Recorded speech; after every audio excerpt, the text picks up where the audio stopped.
Hey, Dan. Hello, Nikki. It's my birthday. Happy birthday to me. But I'm making this video because really this quite incredible thing happened to me this morning. Of course, I swam. That wasn't incredible. I got up early. I went and swam with the master's group. That was great. I came home and, saw Beth off to work and took Marshall, blah, blah, blah, blah, blah. Anyway, so I'm sitting there working on my computer over here. By the way, I'm filming this on a GoPro that I borrowed from Oscar, so hopefully I've never actually used this camera, but every time I seem to try to do this on my iPhone, somebody calls and interrupts it and the video stops. So there I am working away on my computer and my phone rings. The phone just such as this one. And and it says Long Beach, California. I'm thinking, who the hell do I know Long Beach, right? And so when I answer, this person starts singing happy birthday to me. It's a woman.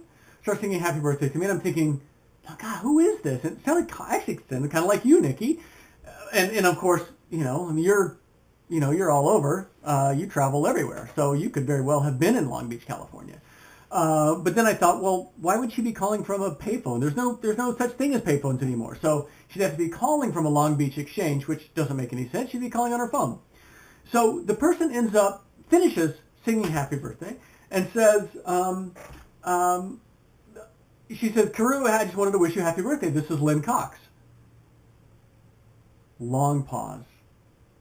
And it's like, no way, really? And she said, yeah, no, this is Lynn Cox. And it's like, what?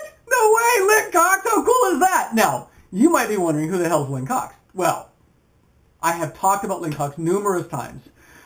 Nikki, in fact, you and I just talked about Lynn Cox. I was talking to her, I think the last couple of texts we shared, over the last week or so, I was talking about Lynn Cox. And Dan, I know you know who she is, even if you don't remember her name off the top of your head. This is Lynn Cox. She wrote Swimming to Antarctica. I mean, she wrote many other books too. But this is the first one of hers that I read. In fact, I remember picking this up in the bookstore.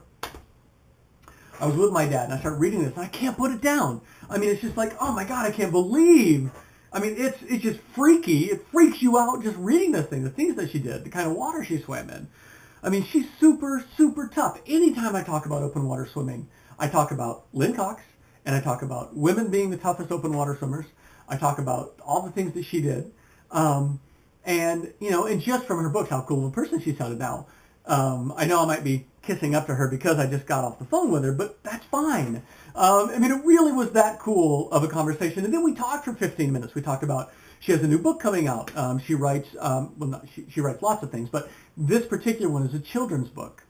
It's about an elephant seal in Christchurch, New Zealand. And the watercolor illustrations are done by a guy who's actually a Caldecott winner. But anyway, we talked about that. We talked about watercolor. We talked about, what she does now, the swimming she does now, the working out she does. She had done some training with Navy SEALs. We had talked about, the swimming that I do, lame compared to her. We talked about Mugby. We sent her some coffee. It was just a really great conversation. It is exactly what I expected her to sound like based on what I thought she would be like in her book. I mean, exactly like that. I mean, it's just very down to earth. I mean, the very fact that she called me, so how did she get my number, you might ask? Well, clearly it's not because of my swimming prowess and that's not why.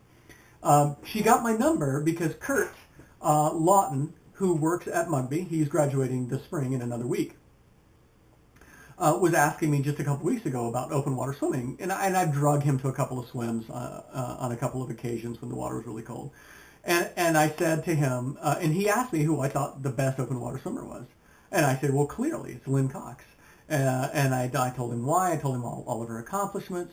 And just the fact that she's super tough. I mean, it's the ability, it's the mental toughness. That's what I mean. There's physical toughness too. Don't get me wrong, but it's a mental strength that really sets her apart. But also just that makes her such a great open water swimmer. So I gushed on and on and on about Lynn Cox, and I don't want to make it sound like we're on a first name basis, although we kind of are. We just had a 15-minute conversation, and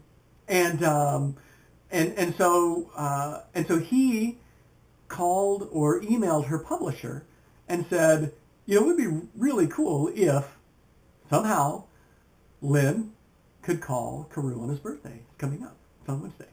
And she did. She called me on my birthday and sang me happy birthday. I can't believe it. I don't know. That's it. And now, you know, I swam this morning, but I think that I'm going to have to go for an open water swim this afternoon. Wetsuitless, of course. I think the water's like 42 degrees, but you know what? If Lynn can do it, I can't do it. Wait a minute. I can do it. Yeah, I'm not going to swim very far, but I think I'm going to have to go for a swim. I mean, it's a busy day, of course. I've got, you know, work stuff that I'm supposed to be doing, like right now. And then I've got rehearsal tonight. Yeah, Lynn Cox called. Happy birthday to me. That's my story, and I'm sticking to it.